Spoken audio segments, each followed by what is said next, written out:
எங்க ஸ்பை டீம்ல மெட்ராஸ்ல 3 பேர் இருக்கோம். நான், சேனாபதி, ராஜன். நாங்க சொல்லிதான் ஜப்பான்காரன் வந்து கொண்டு போட்டான். உங்களுக்கெல்லாம் இது துரோகமா தெரியல. காந்தி மேலையும் காங்கிரஸ் மேலையும் எங்க தலைவர் சுபாஷ் சந்திர போஸுக்கு உடன்பாடு இல்லை.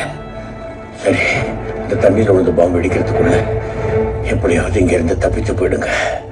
உங்களுக்குள்ள ஒருத்தருக்கு ஒருத்தர் அடிச்சுக்கிட்டு சாகர நிலைமை வந்துடக்கூடாது.